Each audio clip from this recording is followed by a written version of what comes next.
Hello everyone, मैं Sochika Sinha study with Sinha channel में आपका स्वागत है।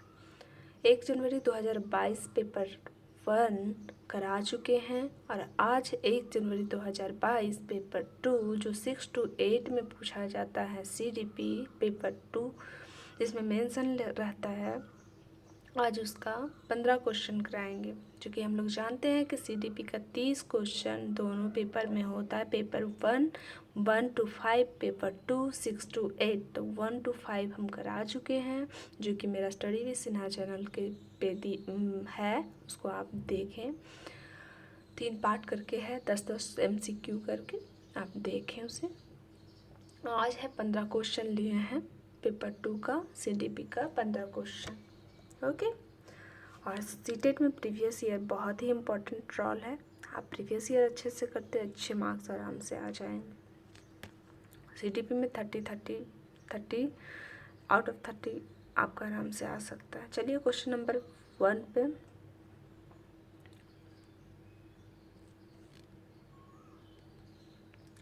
बाल विकास में संवेदनशील अवधि का क्या अर्थ है? संवेदनशील अवधि का मतलब क्या होता है? सेंसिटिव पीरियड में होता है कि बच्चा जो होता है उसका ओवरऑल जो होता है ना, डेवलपमेंट बहुत तेज़ी से होता है। ऐसे जनरली इसका होता है 0 to 6 ईयर्स। इसमें बच्चा का जो होता है फिजिकल, कॉग्निशन, सोशल, इमोशन, सारे परिप्रेक्ष्य में उसकी डेवलपमेंट जो होती है बहुत उच्चतम लेवल पर होती है, उच्च लेवल पर होती है। तो इसका क्या हो जाएगा? विशेष क्षमता, जो स्पेसिफिक जो क्षमताएं होती है उसका जो अवधि उच्चतम होती है, उच्च लेवल पर होती है। ये 0 से 6 ईयर्स के बच्चे में तेज़ी से देखा जाता है। जबकि माँ के गर्भ के बारे में अगर ऐसा, तो अब हम लोग को पढ़ना है बाल मतलब बच्चा का शैशवावस्था से किशोरावस्था तक। तो कभी कभी आता है कि बच्चा का जो होता है गर्भावस्था में उसकी स्तम अवधि, विशेष क्षमताओं की स्तम अवधि क्या होती है? तो 0 से 3 मंथ होता है। यहाँ क्या हो जाएगा? यहाँ बोल रहा है कि बाल विकास में, तो बाल विकास में इसका स्तम अवधि होता है 0 से 6 ईयर्स। तो इसका क्या आंसर हो जाएगा? 2 नंबर। केवल संज्ञान और अधिगम में तीव्रता से प्रगति से संबंधित अवधि है, नहीं, केवल नेगेटिव वर्ड है। जैसे केवल जहाँ भी आप देखें उसे नेगेटिव माने, और बोल रहा है कि संज्ञान और अधिगम में तीव्रता आती है सिर्फ 2 ही पक्ष में, ऐसा नहीं है, सारे पक्ष में आता है। तो ये भी रॉन्ग। वह अवधि जिसने केवल भाषाई विकास को गति दी जा सके, तो मतलब भाषा के क्षेत्र में, भाषा के में सिर्फ विकास आता है, ये भी नहीं होगा। आगे है कि वह अवधि जिसमें शारीरिक वृद्धि चरम सीमा पर हो, तो ये भी नहीं होगा। चरण सीमा पर सिर्फ शारीरिक नहीं होता है, सारे होता है। आगे देखते हैं। विकास का शीर्षगामी शीर्षाभिमुख सिद्धांत प्रतिपादित करता है। शीर्षाभिमुख सेफलोकॉडल, एक सेफलोकॉडल, इसमें क्या होता है? बच्चा का जो होता है सर से पैर की तरफ विकास होता है, ठीक है।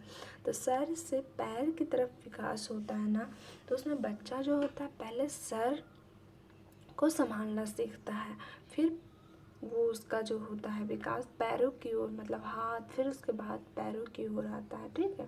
फिर वो चलना, बोलना, चलना, दौड़ना, ये सब सीखता है। तो इसका क्या हो जाएगा? शीर्षाभिमुख का क्या हो जाएगा? कुछ वर्ड आप इंग्लिश में देख लीजिएगा, जो कि लास्ट में हम दे देंगे या फिर अगले वीडियो में हम करा देंगे। ओके। तो सेफलोकॉडल में क्या होता है कि सर से पैर की तरफ उसकी विकास जाती है। तो इसका आंसर क्या हो जाएगा? विकास सिर से पैर की तरफ जाती है।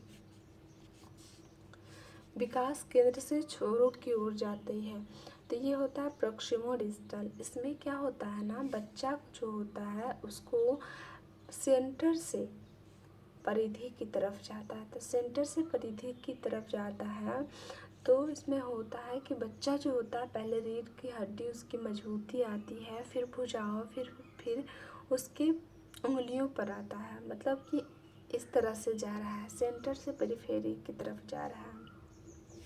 तो ये नहीं होगा, क्योंकि यहाँ पर बोल रहा है सर से पैर की तरफ, शीर्षाभिमुख। तो इसका ये आंसर हो जाएगा।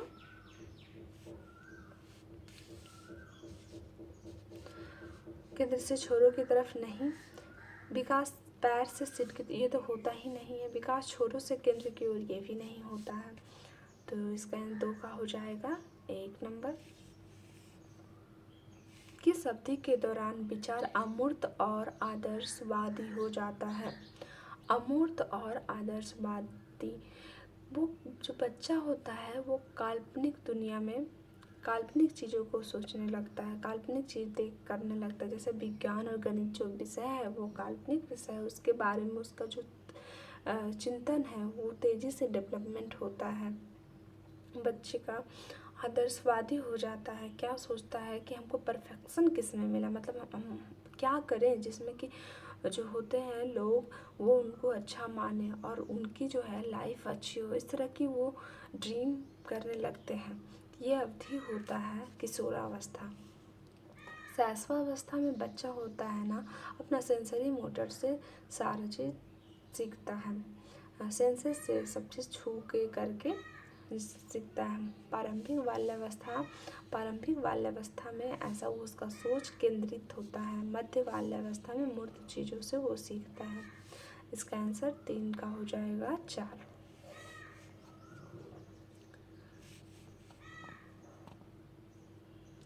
पियाजे के सिद्धांत में संज्ञानात्मक प्रणाली के लिए स्कीमाओं को पुनर्व्यवस्थित करना उन्हें स्कीमाओं से जोड़ना के रूप में जाना जाता है। पियाजे का जो सिद्धांत है उसमें संज्ञानात्मक जो प्रणाली है इसमें स्कीमाओं को पुनर्व्यवस्थित करना।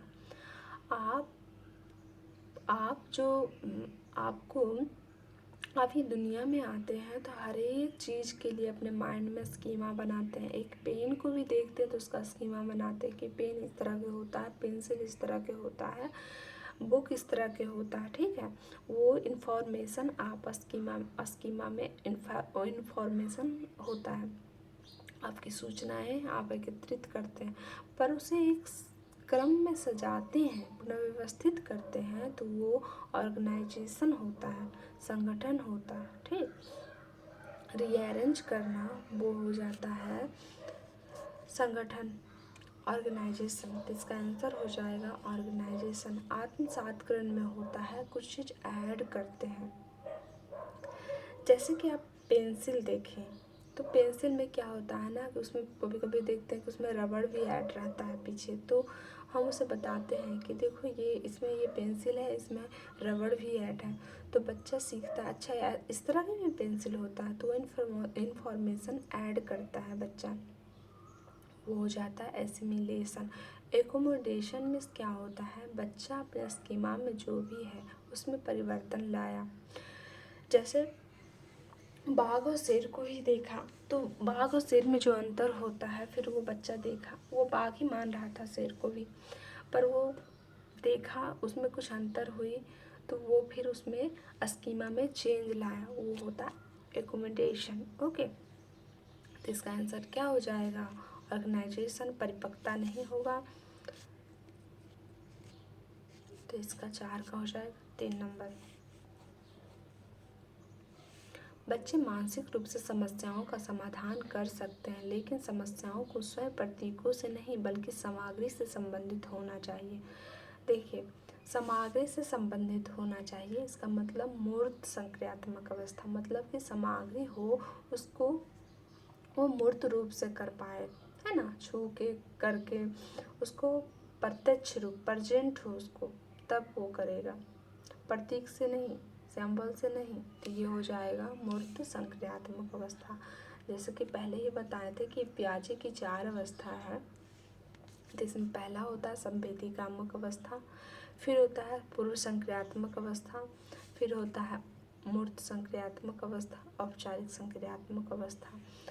इसको संवेदीकामक को सेंसरी अवस्था स्टेज और पूर्व संक्रियात्मक को होता है प्री ऑपरेशनल स्टेज, मूर्त संक्रियात्मक अवस्था कॉन्क्रीट ऑपरेशनल स्टेज, औपचारिक संक्रियात्मक अवस्था फॉर्मल ऑपरेशनल स्टेज। तो इसमें क्या हो जाएगा, बच्चे छू के करके वो सामग्री हो प्रेजेंट हो तो वो मूर्त अवस्था होगा। ओके। सामाजिक संरचनात्मक सिद्धांतवादी बच्चे को किस रूप में देखते हैं? सामाजिक संरचनात्मक सिद्धांतवादी कौन हुए? वाइगोत्स्की हुए, पियाजे भी बोले हैं समाज का रोल, पियाजे भी बोले हैं इसका, पर ज़्यादा सामाजिक संरचनात्मक सिद्धांतवादी इसमें जब रहे तो ये वाइगोत्स्की जो कि बोले बच्चे जो होता है सक्रिय रूप से ज्ञान का सृजन करता है। तो इसमें क्या हो जाएगा, ज्ञान के निर्माण में शामिल सक्रिय प्राणी है। बिल्कुल सही। एक खाली स्लेट ये जॉन लॉक बोले हैं जो कि अनुभववाद पे ये जोर देते हैं, तो ये नहीं होगा। ज्ञान के निष्क्रिय प्राप्तकर्ता भी नहीं होगा, लघु वयस्क भी नहीं होगा। 6 नंबर का हो जाएगा 3 नंबर आंसर। छात्रों के बीच संवाद को प्रोत्साहित करना और पाठ आधारभूत सहायता प्रदान किसका उदाहरण है? पाठ जहाँ भी आ जाता है ना, तो पाठ जहाँ भी आ जाएगा तो आप उसको देखेंगे वाइगोत्स्की का है। तो वाइगोत्स्की क्या बोले थे कि बच्चा यहाँ उसका मतलब ज्ञान है, कुछ चीज़ यहाँ तक सीखा है, ठीक है, यहाँ तक वो जान रहा है, पर उसे थोड़ा सा यहाँ पे मदद कर देते हैं तो वो जो होता है उसका दायरा यहाँ हो जाता है, वो सीख लेता है। जैसे कि हम उदाहरण दे सकते हैं कि जैसे आपने सीटेट पास किया, ठीक है, उसके बाद आप केवीएस का फॉर्म भरे, पर आप केवीएस का फॉर्म भरे तो केवीएस की तैयारी कर रहे हैं, पर आपको कुछ आइडिया नहीं है कि किस तरह से तैयारी करें कि हम पास हो जाएं। तो आपको जो यहाँ पे आप कोचिंग वगैरह ली हैं, ठीक है, तो आपने केवीएस निकाल लिया, अब इस दायरा तक आप सक्षम हैं, तो ये जो सहायता मिली ये क्या हो गया, ZPD। ये सहायता क्या मिला, बाड़ मिला, ठीक है, मचान मिला, आपको एस्केप फोल्डिंग मिला, तो उसे ही बोलता है कि उसको क्या बोलते हैं, जोन ऑफ प्रोक्सिमल डेवलपमेंट। तो ये होता है समीपस्थ विकास का क्षेत्र बनाना। ओके, 1 नंबर हो जाएगा। प्रतिक्रियाओं का अनुबंधन नहीं, सकारात्मक पुनर्वलन, सकारात्मक आप इन्फोर्समेंट पॉजिटिव इन्फोर्समेंट दे रहे हैं, वो भी नहीं होगा। अधिगम का स्थानांतरण, एक अधिगम है, आप कुछ सीखे हैं उसको अलग आप कुछ और यूज कर रहे हैं ना, तो उसमें वो स्थानांतर हो गया। जैसे कि आपको रोटी बनाना आता है तो आप सब्जी जो बनाते हैं तो उसमें आपको पता है कि गैस ऐसे जलेगा, उसके बाद सब्जी बनेगी, मतलब कि प्रोसेस पता है कि मतलब इस तरह के जाएगा। जैसे इसका और उदाहरण जैसे बोलते हैं ना कि जैसे आपको साइकिल चलाना आता है तो आप ना स्कूटी या बाइक चलाने के लिए थोड़ा सा सक्षम हो जाएंगे, क्योंकि आपको पता है कि हैंडल संभालना होता है, हैंडल इस तरह से संभालना होता है, तो वो स्थानांतरण हो गया। आप जो सीखे पहले जो सीखे थे वो नए जो भी सीखना चाह रहे हैं उसमें आपको प्लस पॉजिटिव आप अच्छा कर पाते हैं, ये भी नहीं होगा। समीपस्थ विकास का क्षेत्र होगा। 8 नंबर क्वेश्चन, किसने प्रस्तावित किया कि नवीन ज्ञान बच्चों के मौजूदा ज्ञान और समर्थन के साथ जानने में सक्षम होने के बीच का अंतर में निर्मित है? अभी जो हम बोले थे ZPD, बच्चा जितना जानता है और जितना सहायता के द्वारा उसे मिल गया तो उसे क्या कहते हैं, ZPD, तो जो कि वाइगोत्स्की दिए हैं, है ना। जीन पियाजे का अलग ही 4 अवस्था है, इस पे नहीं है। हार्वर्ड गार्नर का बहुबुद्धि सिद्धांत निर्माण पावर ब्लॉक का भी नहीं है। ओके, तो इसका 8 का 1 नंबर हो जाएगा। इनमें से कौन सी स्थिति बाल केंद्रित कक्षा का उदाहरण है? बाल केंद्रित कक्षा का उदाहरण, इसमें क्या होता है कि बच्चा के लिए मतलब बच्चा को सेंटर में रखा जाता है, तो यहाँ पर होगा कक्षा, एक कक्षा जिसमें छात्र समूहों में बैठते हैं और शिक्षक बारी बारी से प्रत्येक समूह में जाते हैं, बिल्कुल सही है। एक कक्षा जिसमें छात्रों का व्यवहार शिक्षक द्वारा दिए जाने वाले पुरस्कार और दंड द्वारा नियंत्रित होता है। पुरस्कार और दंड व्यवहारवाद बोलते हैं, जो कि आज की शिक्षा में इस पे जोर नहीं देता है। 2 नंबर रॉन्ग। एक कक्षा जिसमें शिक्षक निर्देश देते हैं और छात्रों को नोट जांच करने के लिए कहते हैं। निर्देश दे रहे हैं टीचर और बच्चा इन्फॉर्मेशन दे रहे हैं, बच्चा है उसको नोट करेगा, ये तो निष्क्रिय हो गया बच्चा, तो वो कहाँ बाल केंद्रित शिक्षा हुआ, कक्षा हुआ, है ना। 3 नंबर भी रॉन्ग। 4 नंबर में क्या है, एक कक्षा जिसमें छात्र जो चाहे करते हैं जबकि शिक्षक उन्हें चुपचाप देखते हैं, तो फिर बच्चा क्या बन जाएगा, बच्चा तो उदंड फिर बन जाएगा ना, जो मन होगा करना। शिक्षक का कंट्रोल तो होना ही चाहिए, पूरा नहीं पर कंट्रोल होना चाहिए। इसका आंसर क्या हो जाएगा, 1 नंबर, 9 का 1। 10 नंबर देखते हैं, स्वर्ण नियम गोल्डन रूल में प्रदर्शित आदर्श पारस्परिकता का विचार कोहल वर्ग के अनुसार नैतिक विकास के किस चरण की प्रमुख विशेषता है। जहाँ पर भी गोल्डन रूल आया, आप अच्छा लड़का अच्छा लड़की अभिविन्यास लगाएं, ठीक ना। इसमें क्या होता है ना, ये जो कोहल वर्ग हैं 3 लेवल दिए थे और 6 स्टेज दिए थे। तो तीसरा 3 लेवल था उनका। तो फर्स्ट लेवल था ये बच्चा होता है ना, उसका नैतिकता बिल्कुल शून्य होता है। सेकेंड लेवल में भी हर एक लेवल में 2-2 स्टेज है। फर्स्ट लेवल में भी 2 स्टेज, तो सेकेंड में भी 2 स्टेज। तो इसमें अच्छा लड़का अच्छा लड़की अभिविन्यास, जिसमें कि समाज में अच्छा बने रहने के लिए कुछ करता है। और तीसरा हो गया अच्छा लड़का अच्छा लड़की अभिविन्यास। और चौथा होता है सामाजिक व्यवस्था अभिविन्यास, मतलब समाज में जो भी रूल है उसको वो बारीकी से उसको फॉलो करता है, जो है उसको फॉलो करता है, बिल्कुल समाज के अनुसार वो चलता है। तो ये हो गया लेवल सेकेंड है, उसमें 2 स्टेज है, तो उसका हो जाता है अच्छा लड़का अच्छा लड़के अभिविन्यास, सामाजिक व्यवस्था अभिविन्यास, ये दोनों होता है। और पहले भी हम पहले जो पेपर 1 का कराए थे ना, उसमें भी हम ये सब के बात पर चर्चा की। आप अच्छे से देखिएगा ना, तो आपका सारा कॉन्सेप्ट क्लियर होते जाएगा। और क्या है, दूसरा नंबर में सामाजिक अनुबंध अभिविन्यास। इसमें क्या होता है कि अगर रूल कुछ बना है समाज में, तो आप उसको लगता है कि नहीं ये गलत है, तो आप उसको आप क्या कर सकते हैं, चेंज कर सकते हैं, ठीक है। ये दूसरा नंबर हुआ। सार्वभौमिक नैतिक अभिविन्यास। इसमें क्या होता है कि इसमें आप मतलब दुनिया को बारे में जानते हैं, अपने आप को जानते हैं, आप मोक्ष प्राप्ति करते हैं। जैसे देखते हैं ना गौतम बुद्ध वगैरह अपनी खोज में चले गए, वो होता है सार्वभौमिक नैतिक अभिविन्यास। इसका आंसर क्या हो जाएगा, 4 नंबर, 10 का 4। हावर्ड गार्डनर के अनुसार बुद्धि क्या है। हावर्ड गार्डनर 8 प्रकार की बुद्धि दिए, कहीं कहीं 9 भी होता है, जो कि वो चेंज करके 9 किए हैं, ऐड किए हैं। आपको जिस तरह का ऑप्शन मिलेगा आप उस तरह लगाइए। अगर 8 है तो 8 लगाइए, 9 तो 9, पर ऐसे जनरली 8 ही पूछा जाता है। इसमें क्या था कि हर एक बच्चे में विशिष्ट क्षमताएं होते हैं, उसे परखने का है। ये नहीं कि बच्चा आज देखें उसमें कुछ है विशेषता तो उस पर ही मापती है कि अच्छा ये बच्चा ठीक है, नहीं। और दूसरे में देखिएगा शायद वो दूसरे चीज़ में वो अच्छा कर रहा हो।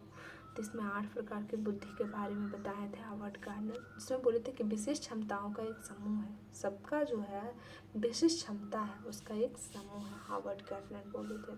व्यवहार में सकारात्मक परिवर्तन नहीं, व्यवहार में नकारात्मक परिवर्तन नहीं, मूल उत्पादों का उत्पादन करने की क्षमता ये भी नहीं। ये देखिए एजर्सन रीजन का तो क्वेश्चन हमेशा देता है, पेपर 2 है तो 2 तो देना ही है, दे ही देता है, कभी कभी 1 भी देता है, कभी कभी 2, कभी कभी 3 भी दे देता है। तो इस पर थोड़ा सा पकड़ बनाइएगा, क्योंकि पेपर 2 है तो थोड़ा सा CDP थोड़ा सा लेवल ऊपर करता है, जबकि इस बार ठीक ठाक रहा दोनों का। देखते हैं हजरसन में अभिकथन में क्या है कि शिक्षकों को मान्यकृत पाठ्यक्रम शिक्षा शास्त्र और आकलन की विधियों का पालन करना चाहिए। मान्यकृत क्या होता है ना कि आप फिक्स पाठ्यक्रम बना दिए। जैसे कि जो हम लोग का एग्ज़ाम होता है सीटेट का, उसमें क्या होता है व्यक्तिगत भिन्नता नहीं में रहता है कि आप क्या कर रहे हैं, ठीक है। बाद में उसको कैटेगरी वाइज चेंज करता है कि क्या है कि एसटी है तो इतना कट ऑफ जाएगा, ओबीसी तो इतना।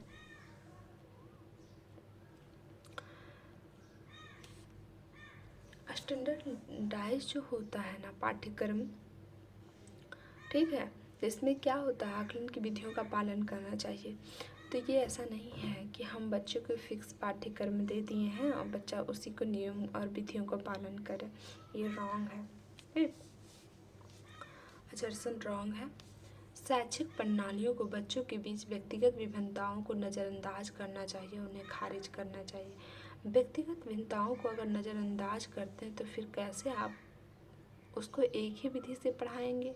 उसकी भिन्नताओं को तो देखना है कि क्या क्या इसमें भिन्नताएं हैं, क्या क्या इसके लिए ज़रूरी शिक्षा शास्त्र पाठ्यक्रम विधि हम इसके लिए लागू बच्चों के लिए लागू करेंगे कि बच्चा आगे अच्छा कर पाए। वो आज है, वो आज जो है वो कल जो होगा उसके लिए अच्छा होगा, वो अच्छे से सीख पाएगा, ठीक है। तो नज़रअंदाज भी नहीं करना चाहिए। दोनों रॉन्ग हो गया, क्या हो जाएगा, ए और आर दोनों गलत है। तो 3 नंबर गलत हो गया, 2 भी 1 भी। आगे चलते हैं। लड़कियों को भाषाओं और कलाओं को अपनाने के लिए प्रोत्साहित करना और गणित और विज्ञान को अपनाने के लिए हतोत्साहित करना, यह एक उदाहरण है। आप क्या कर रहे हैं ना कि आप समाज के द्वारा आप जानते हैं कि कला में लड़कियां जो होती है, ऐसा बना दिया है अवधारणा कि कला में और भाषा में लड़कियां जो होती है आगे बढ़ सकती, जबकि गणित और विज्ञान लड़कों के लिए। तो ये कहाँ बना है, ये समाज में ही तो बना है, समाज में ही तो ये भेदभाव है। जेंडर, ये जेंडर जो होता है ना वो समाज द्वारा निर्धारित होता है। इसका क्या हो जाएगा, लैंगिक भेदभाव, भेदभाव करना, समानता नहीं है, समानता नहीं है, स्थिरता नहीं है, सशक्तिकरण नहीं है, ये भेदभाव है। निम्नलिखित में से कौन सा कथन सामाजिक संरचनात्मक दृष्टिकोण के अनुसार भाषा और विचार के बीच संबंध का सही वर्णन करता है। सामाजिक संरचनात्मक दृष्टिकोण वाइगोत्स्की का है, जिसमें कहे थे कि बच्चा का जो भाषा पहले होती ना, भाषा और विचार जो होता है ना पहले अलग अलग होती, 2 दिशाओं में होती, फिर बच्चे का तो आयु के अनुसार थोड़े, उसके बाद क्या होता है भाषा जो होता है मिल जाता है, मर्ज हो जाता है। तो पहले क्या बोले थे कि भाषा और विचार जो होता है द्विदिशात्मक होता है। तो इसका आंसर क्या हो जाएगा, 3 नंबर, 2 रॉन्ग, 1 भी रॉन्ग, 4 भी रॉन्ग, ठीक है।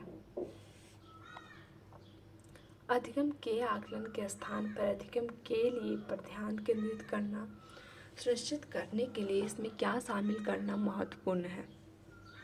अधिगम के लिए आकलन में क्या होता है, अधिगम के लिए आकलन में होता है कि बच्चा का जो है वो क्या सीख रहा है, किस तरह से सिखाना है, किस तरह से उसका उपचारात्मक शिक्षा, निदानात्मक शिक्षा, सारी शिक्षा पे जोर देता है के लिए आकलन, जो कि बच्चे के लिए बहुत ही अच्छा है। अधिगम के आकलन में क्या होता है कि योगात्मक आकलन होता है, जिसमें कि अंकों पर कि बच्चा क्या ग्रेड पाया, लास्ट में एग्ज़ाम लिया जाता है, दौरान नहीं, लास्ट में जब जैसे सत्र ख़त्म हो गया या फिर क्लास ख़त्म हो गया उसके लास्ट में।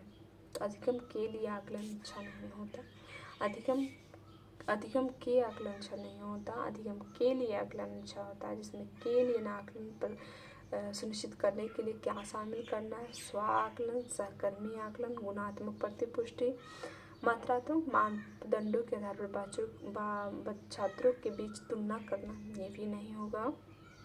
इसका आंसर क्या हो जाएगा, स्व आकलन, सहकर्मी आकलन, गुणात्मक प्रतिपुष्टि, तीनों आ जाएगा। तो इसको ऑप्शन के अनुसार आप देखिए कि 1, 2, 3 किस में है, 2 नंबर में, 1 नंबर में नहीं है, 3 नंबर में, 4 नंबर में नहीं, क्योंकि 4 नंबर तो गलत है, तो 4 नंबर तो पहले ही वो छट जाएगा, जिसमें तीनों में है 4, तो इसका क्या हो जाएगा, 2 नंबर।